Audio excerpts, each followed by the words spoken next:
So we are going to discuss with important results from discussion particle in one dimensional box. ठीक है जी. तो सबसे पहले करते हैं हम quantization of energy. Important results we have to discuss. The first point of discussion, this is very very important. जो आज हम डिस्कस करेंगे उसमें से एक पक्का क्वेश्चन बनेगा आपका. तो सबसे पहले करते हैं हम, that is first quantization of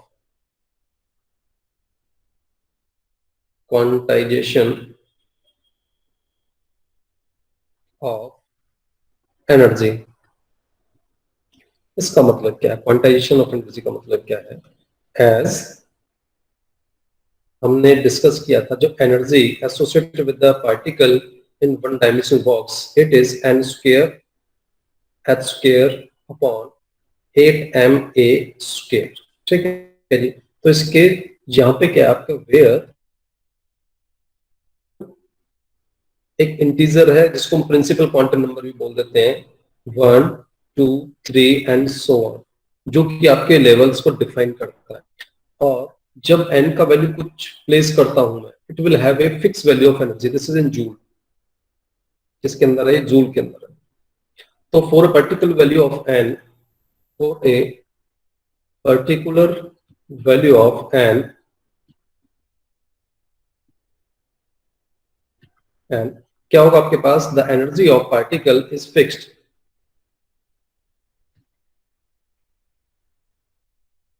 Energy of particle, energy associated with the particle is fixed, which is called quantization of,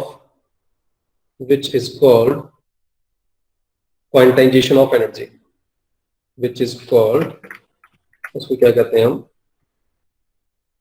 called quantization of energy. मेरी आवाज क्लियर आ रही है आपको? Yes, sir. Yes, sir. ठीक है. This is called the quantization of energy. So I have to put the value, or you can say if n is equal to 1, और मैं इसको En से replace कर, corresponding to energy value of the particle corresponding to different value of n. तो this will be En. तो इसका value क्या हो जाएगा? n का वैल्यू मैं इस इक्वेशन फर्स्ट में इसको assume कर लेता हूँ. इक्वेशन फर्स्ट में मैं n का वैल्यू कुछ ना कुछ प्लेस करूंगा. So it becomes n square, 1 square. So 1 हो जाएगा, it becomes h square upon 8ma square joule. Likewise, if n is equal to 2, then it becomes E2 is equal to n square, means 2 square h square upon 8ma square, or 4 h square upon 8ma square. So this is in joule also.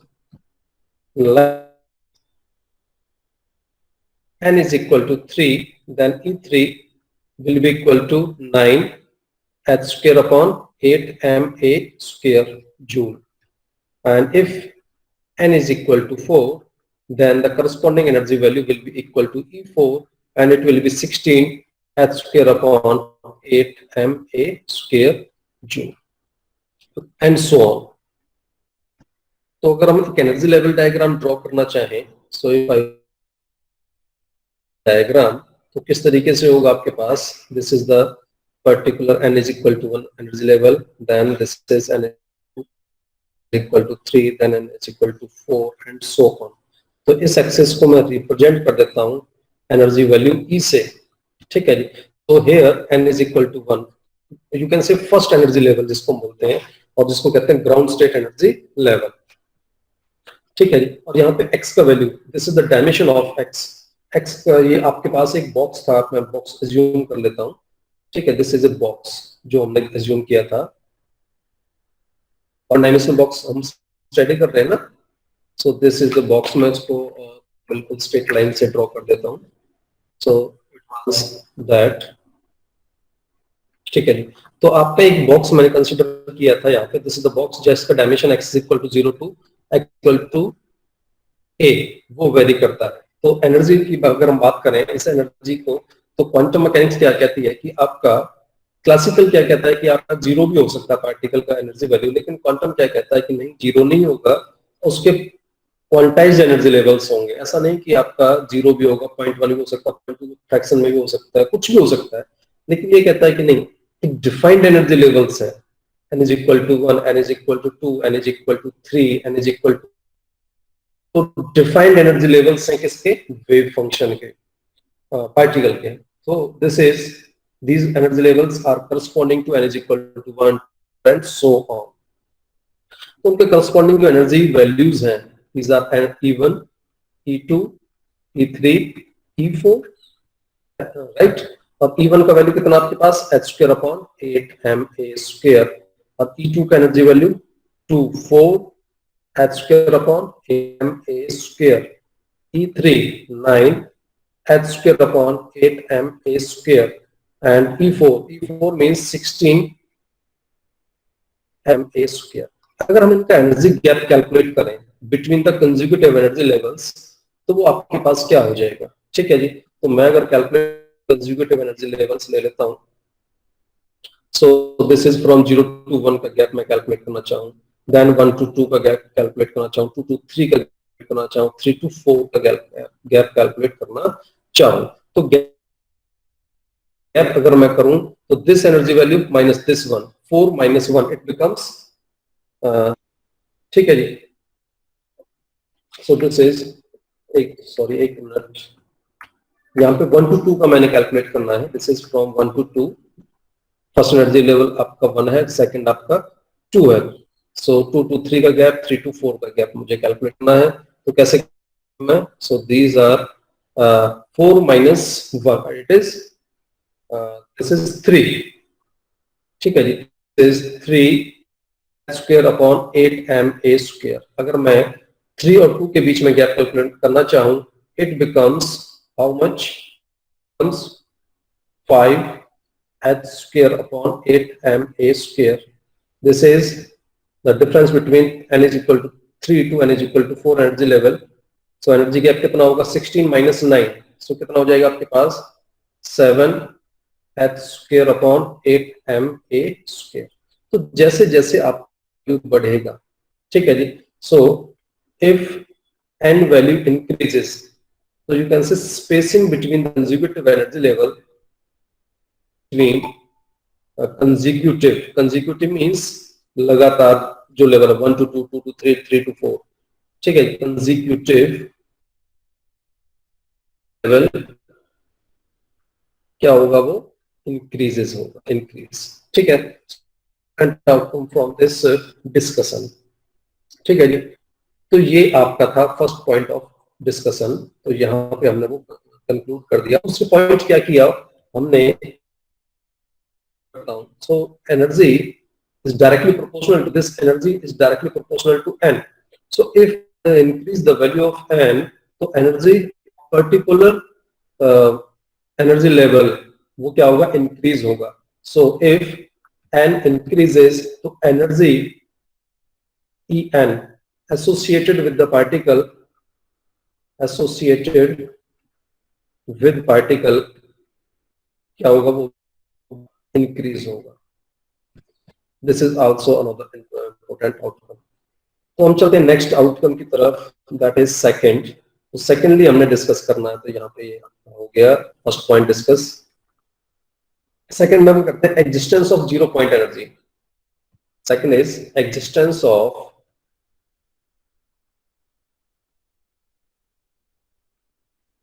Zero point energy. वो कहाँ exist करती है, वो क्या होता है. देखो classical mechanics क्या कहते हैं कि आपका जो पार्टिकल है उसकी एनर्जी जीरो भी हो सकता है, लेकिन क्वांटम कहती है कि नहीं, ये जीरो होगी ही नहीं. वो होगा एक पर्टिकुलर डिफाइंड एनर्जी वैल्यू होगा, फिक्स एनर्जी वैल्यू होगा, corresponding to n is equal to 1, and which is the lowest energy just by the particle, and it is called the zero point energy. So for n is equal to 1,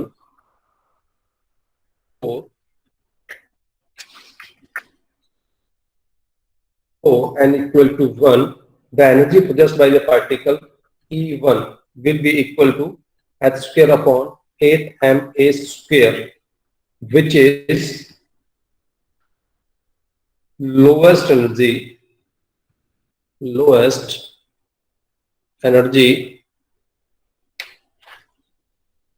by the particle, lowest energy possessed by the particle, and it is called zero point energy. इसको क्या कहते हैं? It is called zero point energy. So this is called the zero point energy, and the separation energy gap between the consecutive energy level discuss कर चुके हैं, वैसे इसको discuss करने की यहाँ पे जरूरत नहीं है। चलो थर्ड पॉइंट लेके चलते हैं हम आपका डिस्कशन का। The third point of discussion is, तो यहाँ पे आपका जीरो पॉइंट एनर्जी क्या होगा, वो जीरो नहीं होगा, that is corresponding to n is equal to 1। तो यहाँ पे एक डेफिनेशन भी आपके एग्जाम में आ जाता है, define zero point energy for a particle in one dimensional box. ठीक है जी। So this is the minimum energy just by the particle corresponding to n is equal to 1, and which is h square upon 8 ma square joule. So coming to the third, non-quantization of energy. Non-quantization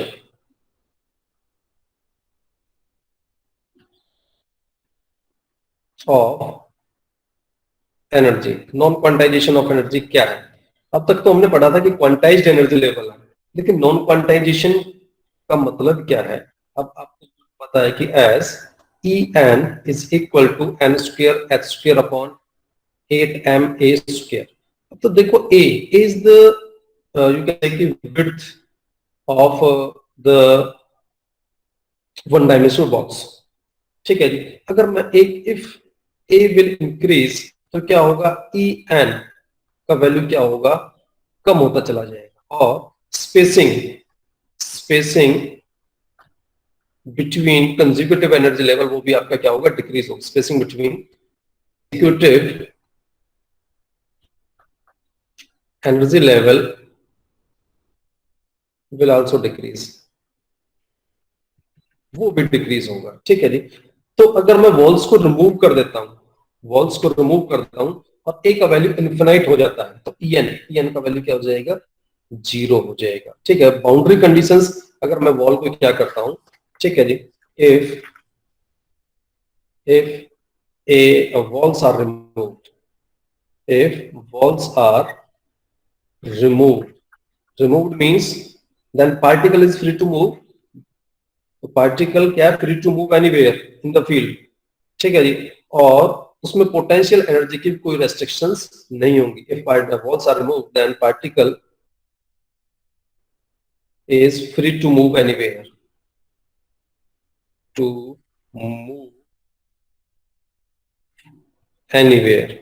कहीं भी वो घूम सकता है। ठीक है जी। And without any restrictions, लेकिन quantum mechanics तो कहती है कि आपको रेस्ट्रिक्शंस होनी चाहिए। तो क्या होगा, क्लासिकल क्या कहता है, क्लासिकल कहता है कि आपका रेस्ट्रिक्शंस, कोई रेस्ट्रिक्शन नहीं होती, पार्टिकल फ्री है, कहीं भी जा सकता है।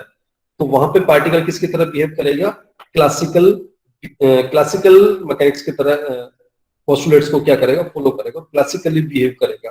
तो वहां पे there will be no boundary condition, तो वहां पे क्या होगी, there will be no boundary conditions.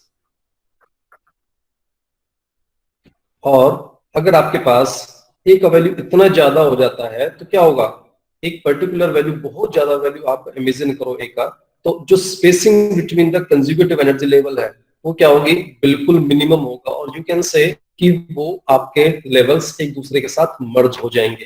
तो यहाँ पे मैंने देखो क्या दिखाया हुआ है, यहाँ पे देखो पर्टिकुलर एक एनर्जी गैप है, this is the energy gap between the level. अगर ये ए का वैल्यू आप बढ़ाते चले जाओ, ठीक है जी, तो बढ़ाएंगे तो क्या होगा, जो कंसेक्यूटिव एनर्जी लेवल्स में 1 और 2, 2 to 3, 3 to 4 वो क्या होगा, टोटली मर्ज हो जाएंगे। सो इफ, और you can say if n is equal to infinity, तो ई एन का वैल्यू क्या हो जाएगा, 0, और you can say all levels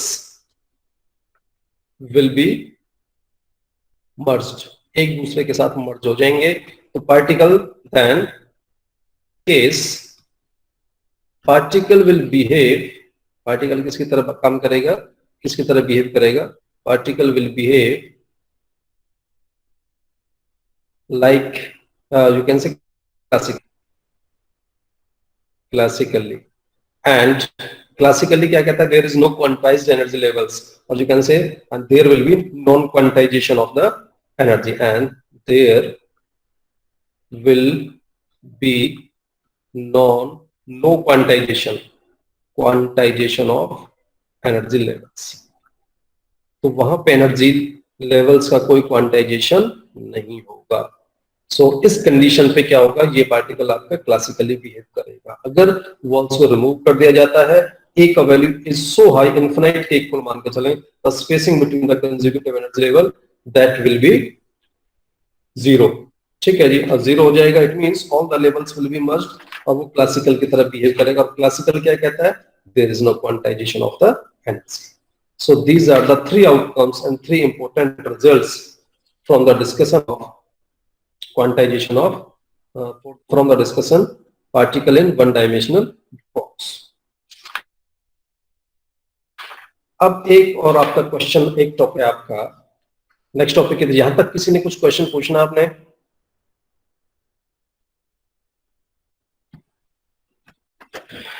yes, मैं कंटिन्यू करता हूं आगे.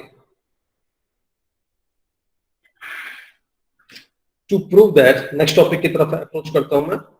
So this is very very important. To prove that average value of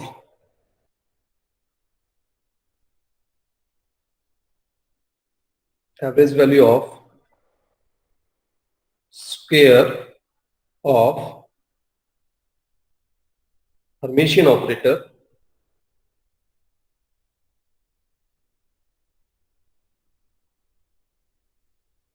is always positive quantity. ये हमने प्रूव करना है. So to prove that average of square of, usually question आता है 2 मार्क में. So prove that the average value of square of Hermitian operator is always a positive quantity. ठीक है जी, हमने प्रूव करके चलना है. तो हम क्या करेंगे? एक वेव फंक्शन लेके चलते हैं psi. So let psi is a wave function. हमने psi एक वेव फंक्शन कंसीडर कर लिया. तो ए कैप क्या है? यहां पर एक हर्मिशियन ऑपरेटर, क्योंकि हमने क्या प्रूव करना है? Average value of square of Hermitian operator हमने लेके चलना है. तो हर्मिशियन ऑपरेटर में A cap called Hermitian operator.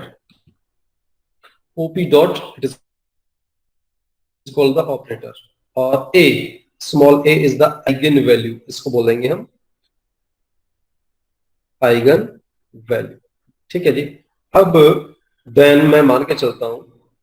अब देखो यहां पे है क्या कॉन्सेप्ट, क्या है? Average value of square of Hermitian operator. अब स्क्वायर लेता हूं मैं किसका?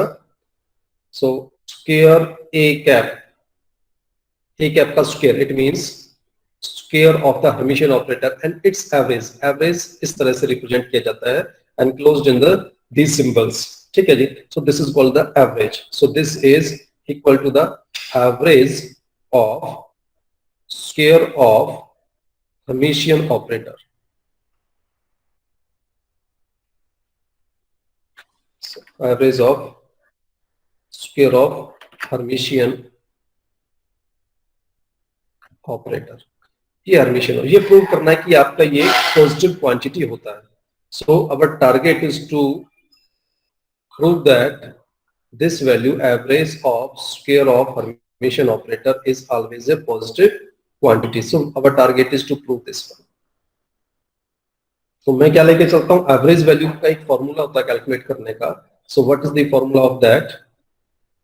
तो अगर मैं किसी भी ऑपरेटर का एवरेज निकालना चाहता हूं, तो ए स्क्वायर मेरे पास है, इसका मैं एवरेज लेता हूं. So this is equal to integral minus infinity to plus infinity wave function का कॉम्प्लेक्स कंजुगेट साई स्टार ए cap square psi into d tau. ठीक है, तो ये आपका एक average value, this is the formula to calculate the average of any wave function. Integral minus infinity to plus infinity complex conjugate of the wave function. Then जिस operator का हम क्या निकालना चाहते हैं, एवरेज निकालना चाहते हैं, इनटू साई डी टाउ. अब मैं क्या करूंगा फर्दर, इसको मुझे मैथमेटिकली सॉल्व करना है. साई स्टार, अब a star can be written as a cap into a cap in d tau. So this is, अब एक हमने एक रिलेशन पढ़ा था, this can be written as like this one. So I am writing that equation, eigenvalue eigenfunction relation, a cap psi is equal to a into psi. So a is an operator, psi is the wave function, a is the eigenvalue, and it gives another wave functions, same wave function again. So this is called eigenvalue eigenfunction relation. So this can be written as a here, small a, minus infinity to plus infinity, psi star a cap small a into psi of d tau. Now this a is a constant value, so this can be taken as outside from the integral. So a minus infinity to plus infinity psi star a cap psi d tau. ठीक है जी. Again this you have to apply the eigenvalue eigenfunction relation to this operator a and psi. So this becomes a minus infinity to plus infinity psi star. So this can be written as small a into psi into d tau. Again, this can be taken out outside from the integral. So this becomes a square minus infinity to plus infinity psi star and psi into d tau. तो ये आपका, अगर ये वाली equation मैं मान लेता हूँ, suppose it is 1. So if जो आपका वेव फंक्शन वो नॉर्मलाइज्ड है, सो if psi is a normalized wave function,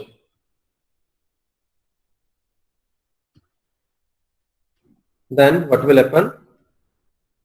Then जो आपका integral minus infinity to plus infinity psi star psi d tau, it must be equal to 1. तो ये वाला जो इक्वेशन है, दिस इक्वेशन नंबर 1, ये क्या हो जाएगा आपके पास, ये वाला वैल्यू 1 हो जाएगा. So this equation first becomes, क्या हो जाएगा आपके पास, average of square of Hermitian operator will be equal to a square into 1, और ए स्क्वायर के इक्वल हो जाएगा. तो अगर ए स्क्वायर, अगर आपके पास ए क्या है, रियल वैल्यू है, इट में भी पॉजिटिव और नेगेटिव, तो आपका स्क्वायर क्या हो जाएगा, ऑलवेज ए पॉजिटिव क्वांटिटी. तो आपका क्या हो जाएगा, so if A is a real, it may be positive or negative, but square will always a positive quantity.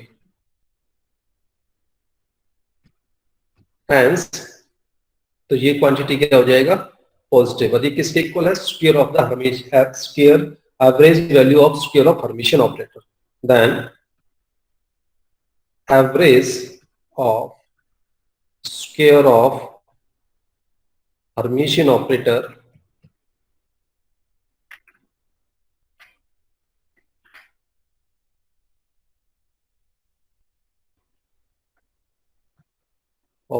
is always a positive quantity, positive value. So this is very important question जो कि आपके exam में पूछा जाता है. तो ये आपने इस तरीके से इसको सॉल्व करना है.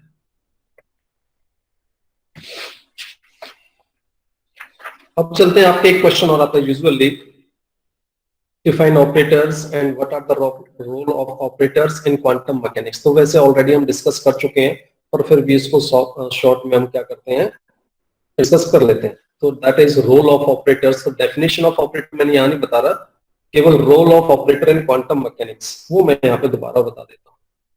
सो next topic is role of operator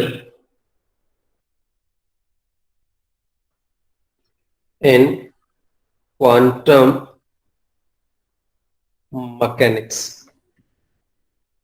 तो ऑपरेटर्स का क्या रोल है वो हम डिस्कस करते हैं यहाँ पे। तो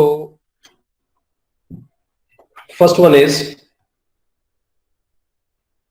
calculation of eigenvalue of any observable property. Calculation of eigenvalue of any observable property। तो इसका हम कैलकुलेट करना चाहते हैं, ऑब्जर्वेबल प्रॉपर्टी का आइगन वैल्यू कैलकुलेट करना चाहते हैं, वैल्यू कैलकुलेट करना चाहते हैं। तो कैसे करना पड़ेगा? तो मैं एज्यूम करके चलता हूं, let psi is equal to a wave function. कोई भी एक वेव फंक्शन psi है, तो eigen value eigen function relation, so according to eigen value eigen function relation,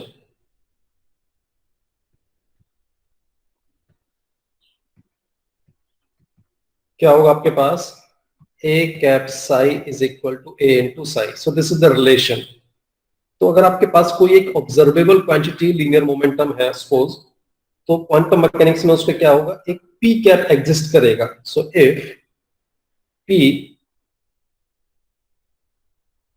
is a linear momentum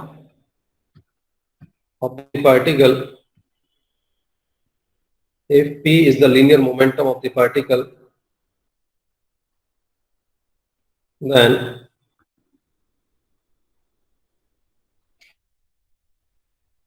p is the linear momentum and which is a observable quantity। Classically हम उसको observe कर सकते हैं, observable quantity. Then according quantum mechanics उसका क्या होगा आपके पास? ये ऑलरेडी हम उसको पोस्टुलेट कर चुके हैं क्वांटम मैकेनिक्स में। Then the operator of p will exist and follow the relation, and follow the relation। ये रिलेशन वो फॉलो करेगा, और वो रिलेशन क्या आपके पास? It will be p cap psi is equal to a into psi। तो हमें आइगन वैल्यू कैलकुलेट करना है। तो p कैप हमने ऑलरेडी डिस्कस किया, this is h upon 2 pi iota curl by curl x, अगर वन डायमेंशनल की बात करते हैं। psi is equal to a into psi, तो ये वाला वैल्यू होता है। अगर हम लीनियर मोमेंटम कैलकुलेट करना चाहते हैं, सॉरी आइगन वैल्यू कैलकुलेट करना चाहते हैं, किसका चेक करूंगा विद रिस्पेक्ट टू x, फिर उसको मल्टीप्लाई करूंगा h अपॉन 2 पाई आयोटा से, जो भी वैल्यू आएगी वो a के इक्वल होगी। So if I want to calculate the linear momentum, then I have to differentiate the wave function with respect to dy with respect to x, then I have to multiply that quantity with h upon 2 pi iota। जो भी value आएगी वो किसके equal हो जाएगी? a के equal हो जाएगी। So this is how the eigenvalue of the wave function can be calculated। So if we differentiate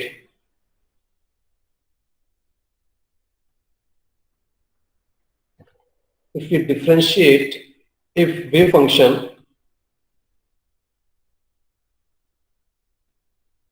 psi with respect to x and multiply that quantity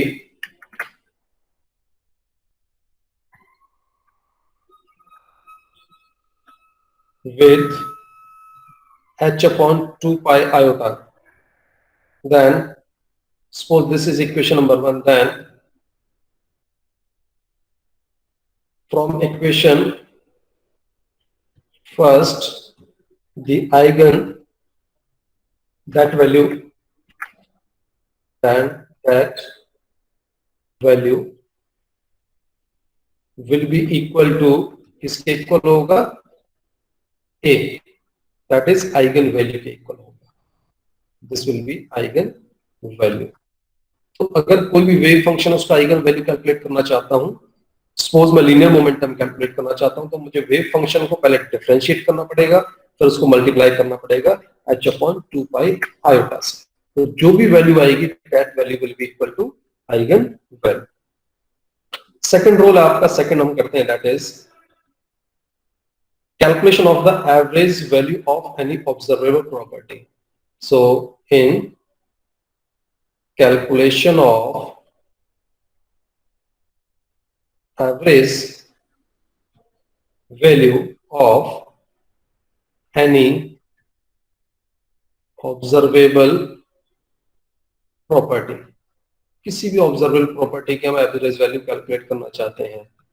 तो प्रॉपर्टी में मान लेता हूं ए है, तो उसका एक ए कैप एक ऑपरेटर एग्जिस्ट करेगा, ठीक है। तो उसका एवरेज मैंने बताया था ऐसे रिप्रेजेंट करते हैं, then integral its value will be equal to A cap psi star A cap psi into dx d tau, ठीक है। So this is the formula to calculate the average value of any observable property. So these are the role of operator in quantum mechanics. तो यहाँ से question बनता है आपका, define operator, what are their types and what are the significance of the operator in quantum mechanics। तो किसी भी तरह से आपका यहाँ पे क्वेश्चन बन जाता है।